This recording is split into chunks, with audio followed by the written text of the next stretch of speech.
Hey guys, how's it going? Today you're getting an extra early meta rundown slash meta predictions, so let's just jump right into it. First, I'll really quickly go over the balance changes because at the time of the recording, they haven't actually released these patch notes to Twitter yet. So you guys are getting the exclusive first look at these balance changes. So first of all, what they're doing is they're nerfing Divinity pretty hard. So the percent reduction on the skills for Divinity 1 is getting reduced from 50 to 40%. Fortune Teller's skill goes from 15 seconds to 18 seconds, meaning that once you have Divinity 2, you won't be unkillable anymore. Desperate Doctor is getting 1 reduction on its bounces. Tusk is getting an increase to his cooldown of a skill. Lord of Sand is getting a stun duration nerf. Dragon Knight is getting a damage buff, which is basically a reverting of the nerf that he received a couple patches ago. Skull Hunter is getting a buff with his damage boost from using his skill getting increased. Aegis Range's attack speed / damage boost from her passive is getting buffed. Flaming Wizard and Tortola Elder's attack speeds are getting buffed. So how do I think that these are going to be affecting the meta? I think there's only going to be about 2 major changes from this patch. First of all, it's pretty obvious Divinity Mage is getting hit. Divinity Mage is probably still going to be a good build, but I don't think that it's going to be the best build anymore. Before, it used to be very high risk, high reward, but now they're increasing the risk and not increasing the reward at all. But the reward isn't necessarily getting reduced by that much because they're not hitting the Divinity 2 cooldown at all, and they're not reducing the damage at all. So, in my opinion, they're just increasing the risk behind Divinity Mage and not increasing the reward. The main thing that they're hitting for Divinity Mage is they're hitting the CC. So most people, myself included, run Desperate Doc and Lord of Sands in Divinity Mage just because of how strong the CC is. And what it does is it makes it very oppressive once your units are actually getting their skill up. So about 4-ish seconds into the fight, at that point, your opponents can't really do all that much to kill you. So being able to hit the CC as well as hitting the cooldown reduction means that Divinity won't be as oppressive the longer a fight goes on, so it'll function more like a 3-mage build instead of like the Divinity build you've seen before. So this means that they'll have a lot more of a focus on killing you early into a fight, more so being able to survive in a fight using God of War and so much CC. The other major change that they're doing in this patch that I think is going to really show itself is a buff to Hunters. 3 Hunters actually already really strong. Although they got nerfed slightly in the last patch, the Dwarf changes made it so Dwarf Sniper went from being a mediocre unit to being one of the best units in the game, in my opinion. Not the best units in the game, but the best 3 cost. I think Exorcist Ranger was already strong yesterday on stream with some really nutty items. It was reaching 12k damage in a normal fight. So I'm surprised that they're buffing Exorcist, but the 5% buff isn't a huge amount. The thing is, Exorcist is already a staple in 3 Hunter builds, so having this buff will just make Exorcist Ranger even stronger than she already is, which I think she's already pretty strong.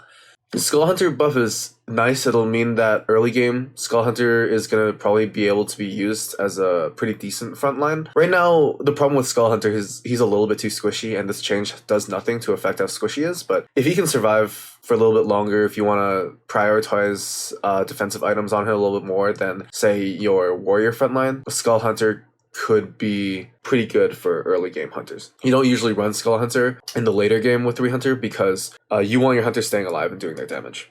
Skull Hunter is too squishy and is ineffective as a tank. You might as well just be running the warriors that you usually run because they're just objectively better than Skull Hunter in terms of tankiness. So I think that 3 Hunter is going to be the new kings. There's a new build floating around Asia as well as slowly migrating its way towards North America is an Exorcist Hunter. It's kind of a Exorcist Hunter Warrior Marine Warlock kind of build. It's really weird. It doesn't hit any super major buff thresholds. It doesn't reach 6 Hunter. It doesn't reach 6 Warrior. It doesn't reach 4 Warlock. It doesn't reach 4 Exorcist. It just kind of runs a lot of everything, and it just takes advantage of the really good units.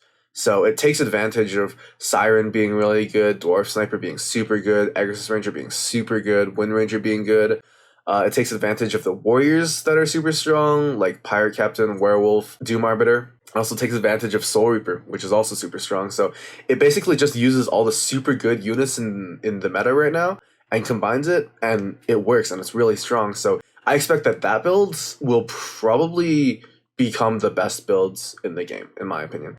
I think the only chance that it doesn't become the new best build is if Beast Warrior can overpower the comp.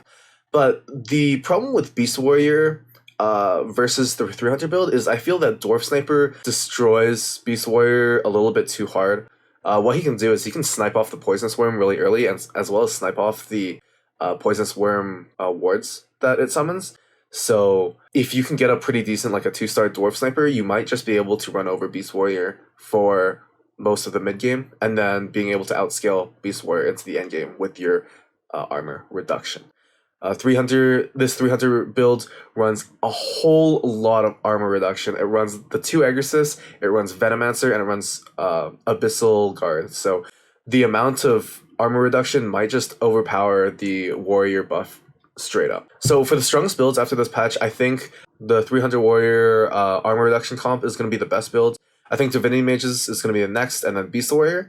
I think Assassins and Glacier Knights are going to be about the same strength. Assassins are actually really strong right now. Turns out the Shadowcrawler nerfs weren't that big at all, so if you're getting a 3-star Shadowcrawler, you kind of just win against most matchups anyways. Glacier Knights is pretty consistent, but they're getting hit a little bit with Desperate Dock, so I don't think that they're going to become one of the top builds, because before this, they were a little bit too weak in the mid game to deal with how strong Divinity Mages were and Hunters were. I still think Feathered's going to be pretty good. The only problem with Feathered is that I think Hunters obviously are going to be good, and Hunters beat Feathered. So I think Feathered is going to be a lot stronger relative to all the other builds, but I can't see Feathered beating 300. So just because of that, I don't think Feathered is going to be that good. Dragon Knights are getting buffed a little bit, but the problem with Dragon Knights still is the fact that Hunters are going to be good, and Hunters are really oppressive. So Hunters being able to deal with Knights really easily, and the 300 armor reduction build actually runs the Marine buff, so Dragon Knight's not going to be